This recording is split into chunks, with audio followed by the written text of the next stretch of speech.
Assalamualaikum warahmatullahi wabarakatuh. Bismillahirrahmanirrahim. Alhamdulillahirabbil alamin.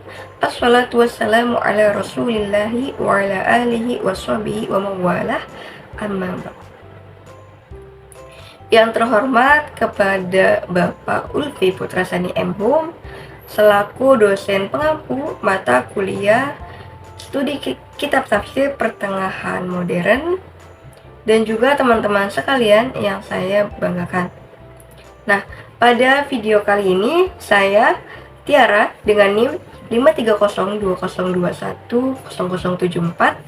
Saya akan memaparkan sedikit tentang kitab tafsir Al-Manar sebagai tugas akhir semester dari mata kuliah kitab tafsir pertengahan modern. Ya, mungkin langsung saja kepada pembahasan. Yang pertama masuk kepada latar belakang penulisan. Nah, perlu kita ketahui sebelumnya, kitab tafsir Al-Manar ini dikarang oleh dua mufasir, yaitu yang pertama ialah Muhammad Abduh dan yang kedua ialah Muhammad Rashid Ridho.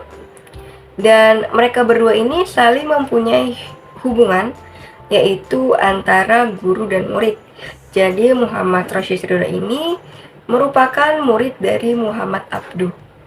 Nah, latar belakang dari kepenulisannya ini ialah hasil dari ketekunan dan keuletan Muhammad Rashid Ridho dalam mencatat materi-materi atau ceramah-ceramah penting dari Muhammad Abduh. Yang nantinya catatan ini akan diterbitkan melalui majalah Al-Manar, yang mana biasanya ini keluar setiap 1 sampai dengan 2 minggu seperti itu. Nah, sebelumnya Muhammad Rashid Ridho ini sempat meminta izin agar catatannya ini supaya dibukukan, akan tetapi gurunya ini yaitu Muhammad Abduh menolak dengan salah satu alasannya, materinya ini jika disajikan melalui buku ini kurang dipahami seperti itu. Nah, tetapi seiring berjalannya waktu, banyak permintaan-permintaan dari para pembaca dari berbagai daerah. Mereka ingin materi yang mereka baca di majalah Al-Manar tadi itu supaya dijadikan sebuah buku seperti itu. Dan akhirnya pun Muhammad Abduh pun menyetujui. Nah, sebelum diterbitkan menjadi buku, catatan Rashid Ridho ini dikoreksi terlebih dahulu oleh Muhammad Abduh. Tetapi Muhammad Abduh ini tidak mengubah banyak dari apa yang sudah ada. Beliau hanya menyisipkan beberapa kata saja seperti itu. Nah, selanjutnya tentang sistematika kepenulisan dari kitab tafsir Al-Manar. Nah, kitab tafsir Al-Manar yaitu mempunyai nama asli kitab tafsir Al-Quran Al-Hakim yang memiliki 12 jilid, yaitu yang terdiri dari Quran Surat Al-Fatihah sampai dengan Quran Surat Yusuf ayat 53. Dan penyusunannya ini secara tahlili, yaitu berdasarkan Mushaf Utsmani seperti itu. Nah, dari ke-12 jilid ini Muhammad Abduh menafsirkan sebanyak 5 jilid dan Muhammad Rashid Ridho menafsirkan sebanyak 7 jilid. Nah, bagaimana sih untuk kita mengetahui mana penyampaian dari Muhammad Abduh dan mana penyampaian dari Muhammad Rashid Ridho? Untuk mengetahuinya, Rashid Ridho sendiri ketika menyampaikan pemaparan dari Muhammad Abduh ini, beliau menyisipkan kata Al-Imam Al-Ustadz. Jadi salah satunya untuk kita mengetahui atau membedakannya itu dengan cara kata-kata tersebut seperti itu. Nah, kemudian kita telah selanjutnya tentang runtutan penyusunan kitab tafsir Al-Manar, yaitu yang pertama, biasanya disajikannya tentang informasi umum terlebih dahulu, yaitu terkait nama surat, jumlah ayatnya, korelasi dengan ayat lain, ataupun isi kandungannya. Nah, lalu yang kedua,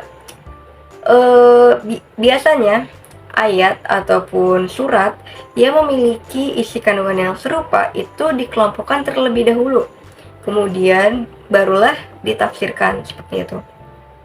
Lalu yang ketiga, menganalisa dari aspek i'rab dan balaghahnya secara umum, kemudian dimudasabahkan dengan ayat sebelumnya. Dan yang keempat, kedua mufasir ini sangat berhati-hati dalam penafsirannya, yaitu mereka lebih mendahulukan penafsiran ayat dengan ayat ketimbang penafsiran ayat dengan hadis ataupun ayat dengan pendapat para sahabat.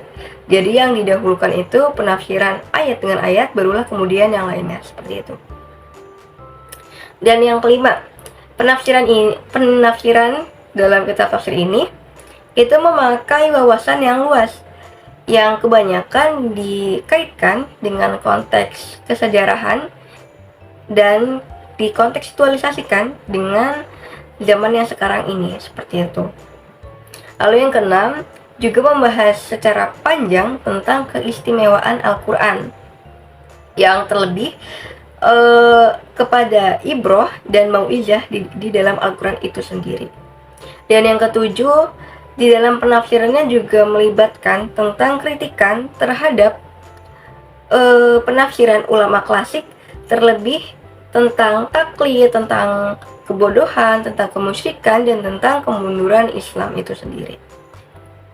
Dan selanjutnya tentang corak dari kitab tafsir Al-Manar.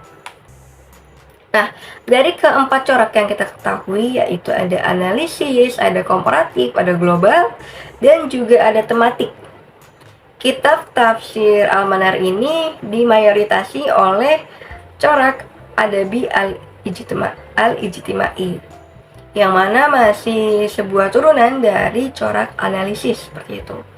Yang mana biasanya dari adanya sebuah ayat yang kemudian ditafsirkan dan diambil intisarinya, yang mana intisarinya ini kemudian dikontekstualisasikan dengan hukum yang berlaku pada masa kini, seperti itu. Dan untuk metodenya, kitab tafsir ini mengambil metode bil mathur dan bil ra'i, seperti itu.